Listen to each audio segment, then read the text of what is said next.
তালিবান বাহিনীর হামলায় বিধ্বস্ত পাকিস্তান। এই আবহে বঙ্গোপসাগরে ব্রহ্মস 2 ক্ষেপণাস্ত্রের পরীক্ষামূলক উৎক্ষেপণ করতে চলেছে ভারত। সূত্রের খবর, আগামী 15 থেকে 17 জানুয়ারির মধ্যে পরমাণু অস্ত্র বহনে সক্ষম এই ক্ষেপণাস্ত্রের পরীক্ষা করা হতে পারে। জানা যাচ্ছে আন্দামানের পোর্ট ব্লেয়ার থেকে এই মিসাইলটি তার যাত্রা শুরু করে মালাক্কা চ্যানেলে গিয়ে আছড়ে পড়বে, যার জেরে বঙ্গোপসাগর জুড়ে জারি হয়েছে সতর্কতা। পোর্ট ব্লেয়ার অর্থাৎ আন্দামানের এই সংলগ্ন অংশ থেকে আমাদের ব্রহ্মাস্ত্র অর্থাৎ ব্রহ্মস ছুটে যাবে মালাক্কা চ্যানেলের দিকে, অর্থাৎ সেন্ট মার্টিন দ্বীপ, এই ডিয়েগো গার্সিয়া, এই সমস্ত অংশকে ছাড়িয়ে একেবারে মালাক্কা চ্যানেল পর্যন্ত, যেখান থেকে এই মুহূর্তে ওয়ার্ল্ড ট্রেডিং হয় একটা বড় আকারে, সেই পর্যন্ত আমাদের ব্রহ্মাস্ত্র বা আমাদের ব্রাহ্মস 2 এটা ছুটে যাবে। জানা যায় রাশিয়া ও ভারতের যৌথ উদ্যোগে তৈরি হয়েছে এই হাইপারসনিক ক্ষেপণাস্ত্রটি। এর গতিবেগ ঘন্টায় 8 থেকে 9,000 কিলোমিটার। ব্রহ্মস হচ্ছে ক্রুজ মিসাইল। এটাকে বলা হয় 3 ডাইমেনশনাল যে মিসাইল। এতে যখন টার্গেট ফিক্স করে দেওয়া হয়, এটা জিপিএস গাইডেড হবে এবং অদ্ভুতভাবে টার্গেট যদি নির্দিষ্টভাবে পাহাড়ের খাঁজও লুকিয়ে থাকে, ও তাকে খুঁজে খুঁজে বার করে হিট করবে।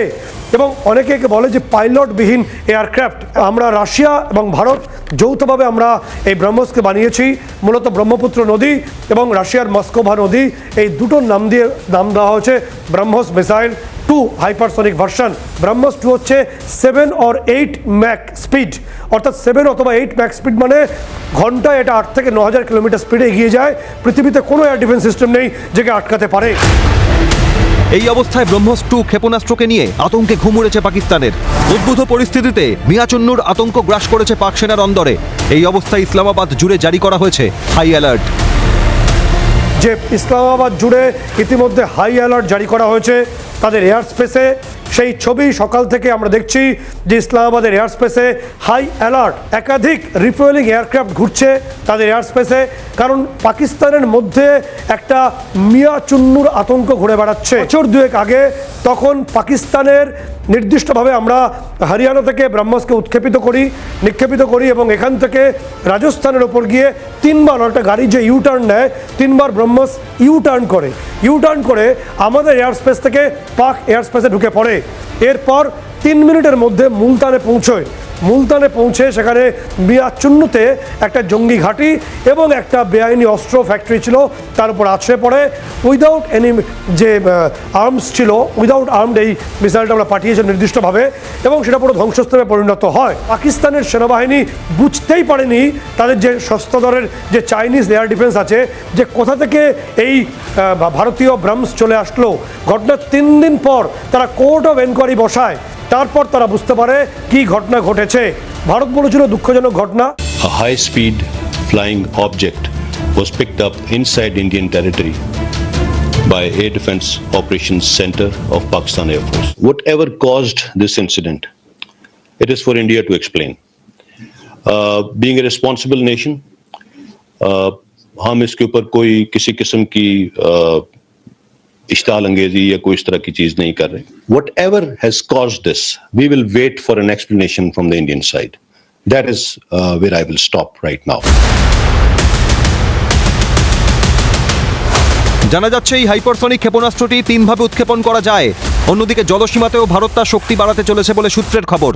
জানা যাচ্ছে আগামী 15 জানুয়ারি আইএনএস সুরাট, আইএনএস নীলগিরি এবং ডুবোজাহাজ আইএনএস ভাগ্যশ্রীকে ভারতীয় নৌবাহিনীতে অন্তর্ভুক্ত করা হবে।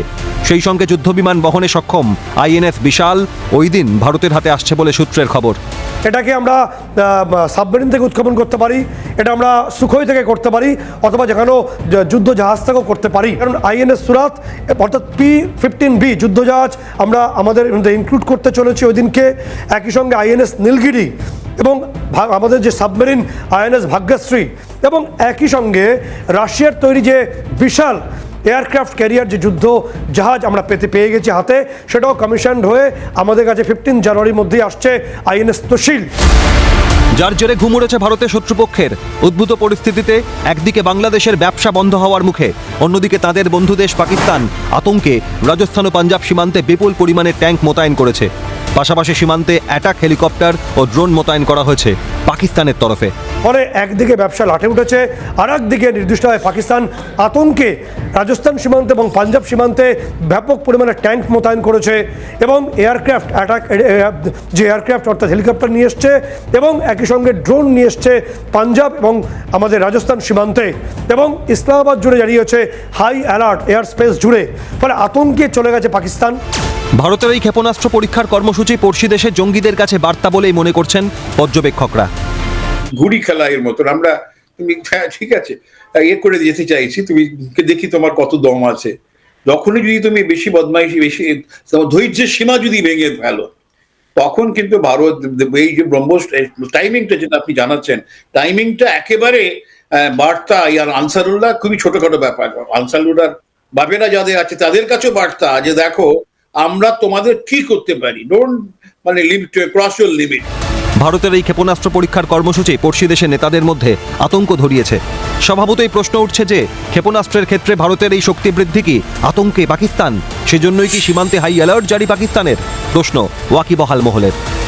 সত্যজিৎ মুখোপাধ্যায়ের রিপোর্ট, ক্যালকাটা নিউজ।